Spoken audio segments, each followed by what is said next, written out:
Hello, Mr. Status Quo. Thank you for having me here today. My name is Policy, Public Policy. Thank you, Mr. Policy. So I'm going to cut right to the chase. You have 3 minutes to tell me why the sharing economy matters.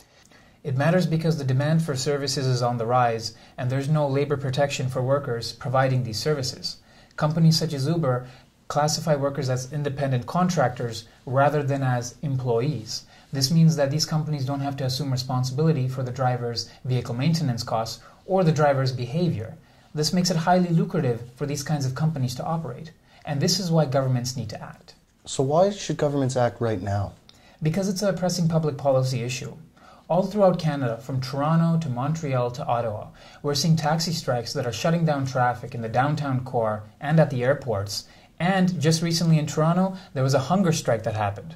This is forcing governments to act. But governments need to be careful when regulating because it can produce winners and losers. Failure in the policy process can affect entire communities. And the problem here, though, is that governments aren't collaborating with each other, and this leads to a confusing mix of policy. Let's just use 2 examples, for instance. The City of Ottawa and the City of Edmonton. Well, in the City of Ottawa, Uber is considered a bandit taxi service, whereas in the City of Edmonton, Uber has been given the green light and has been legalized. Good points. It seems the sharing economy has no limits, but laws do. So you're saying we should learn from the sharing economy? Exactly. And this is why you matter, Mr. Status Quo. We're proposing 2 recommendations to put forth on the table. The first is that the process of creative destruction should be applied to the regulatory framework. This means that old regulations should be scrapped altogether and new ones should be created from the ground up. This would be sort of a clean slate that would avoid the issue of one layer of regulation on top of another layer.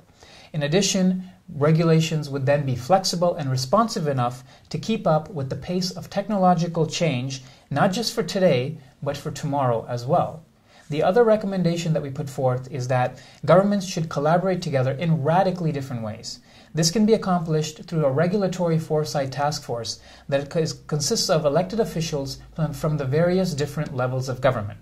Along with that, a citizen advisory committee should also be established that would draw upon the expertise of the public in order to provide a meaningful contribution to the work of the task force. In this way, you will then be able to participate in the discussion on how to regulate the sharing economy, much like how we're doing right now. Because robust regulatory policy is good public policy. You know what?